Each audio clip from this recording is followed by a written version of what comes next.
రేవంత్ ఏలుబడిలో పోలీసులు రెచ్చిపోతున్నారు. అభం శుభం తెలియని అమాయక జనాలపై జులుం చేస్తున్నారు. ఆదిలాబాద్ లో యూరియా కోసం వచ్చిన రైతుపై ఏఎస్ఐ జీవన్ కుమార్ దాడి చేశారు. విచక్షణ కోల్పై చేసుకున్నాడు. ఈ ఘటనపై తోటి రైతులు అలాగే స్థానిక ప్రజలు మండిపడుతున్నారు. ప్రభుత్వం సకాలంలో యూరియా ఇవ్వకపోగా పోలీసులను పెట్టి దాడి చేయించడం ఏంటని ఫైర్ అవుతున్నారు.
రైట్, ఇదే విషయానికి సంబంధించి మరిన్ని డీటెయిల్స్ మా ప్రతినిధి రాజు ఫోన్ ద్వారా అందించడానికి సిద్ధంగా ఉన్నారు. రైట్ రాజు, ఇటు యూరియా కోసం వచ్చిన రైతుపై అయితే ఏఎస్ఐ జీవన్ కుమార్ దాడి చేశారు అన్నట్టు తెలుస్తోంది. అసలు ఏఎస్ఐ ఎందుకు రైతుపై దాడి చేయాల్సి వచ్చింది? దీనికి సంబంధించిన అప్డేట్స్ ఏంటి? పేద మండల కేంద్రంలోని డోక్పాల ప్రాథమిక సహకార సంఘం ఎదుట ఈరోజు ఉదయం నుంచి కూడా రైతులు యూరియా కోసం పడిగాపులు పడ్డారు. అయితే ఉదయం 4 గంటలకే వచ్చినట్టు రైతులు చెప్తున్నారు. ఉదయం 4 గంటలకు వచ్చి క్యూ లైన్ నిలబడ్డామని, ఇప్పటికి దాదాపు 1 గంటల వరకు కూడా నిలబడ్డా కానీ రైతులకు మాత్రం కేవలం ఇక్కడ టోకెన్లు ఇవ్వడం జరుగుతున్నది. టోకెన్లు ఇచ్చిన తర్వాత ఇక్కడ నుంచి రైతులు మళ్ళీ ఇదే బేలా మండల కేంద్రంలోనే డోక్టాల సహకార సంఘంలోనే ఏమో టోకెన్లు ఇస్తున్నారు.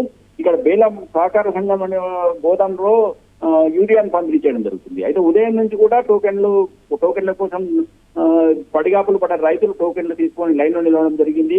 అయితే పోలీసు పహారా ఇక్కడ కూడా ఈ టోకెన్లు పంపిణీ చేసే దగ్గర పోలీసులను ఉంచడం జరిగింది. అలాగే ఇట బేలా సహకార సంఘం ఎదుట ఉన్న గోదాం వద్ద కూడా పోలీసు పహారాలో యూరియా బస్తాల పంపిణీ కొనసాగుతుంది. అయితే ఉదయం నుంచి కూడా రైతులు ఈ టోకెన్ల కోసం ఎదురు చూస్తున్న పరిస్థితిలో అక్కడికి వచ్చిన ఏఎస్ఐ జీవన్ కుమార్ ఒకసారిగా ఆదివాసీ రైతుపై దాడి చేయడం జరిగింది. రంకం గ్రామ పంచాయతీ పునాల గ్రామ పంచాయతీ పరిధిలోని రంకం గ్రామానికి చెందిన కుడుమెత మాధవరావు అనే ఆదివాసీ రైతుపై దాడి చేయడం జరిగింది. తన మోజెదితోని ఒకసారి కొట్టడము, అలాగే ఆయనను నెట్టివేయడం జరిగింది. స్పష్టంగా విజువల్స్ కనబడడం జరుగుతుంది. ఒకసారిగా రైతు షాక్ గురయ్యాడు. ఒకసారిగా రైతు ఏసై జీవన్ కుమార్ రావడంతో ఒకసారిగా రైతుపై దాడి చేయడం పట్ల ఒకసారిగా అక్కడ ఉన్నవారు కూడా షాక్ గురయ్యారు. అక్కడ ఉన్న మహిళలు సైతం ఒకసారిగా భయాందోళన గురి కావడం జరిగింది. ఏసై ఒకసారిగా రైతుపై దాడి చేయడము, అలాగే ఆయన నెట్టివేయడంతో ఒకసారిగా అక్కడ గందరగోళ పరిస్థితికి కూడా ఏర్పడడం జరిగింది. అలాగే అక్కడ స్పష్టంగా విజువల్స్ చూడొచ్చు. పంపిణీ కేంద్రంలో కూడా ఏఎస్ఐ రైతులను బెదిరిస్తున్న విజువల్స్ కూడా స్పష్టంగా మనకు కనిపిస్తున్నాయి. రైతులను క్యూ లైన్ నిలబడాలి, లేదంటే మీకు యూరియా దొరకదని చెప్పేసి బెదిరించడం జరుగుతున్నది.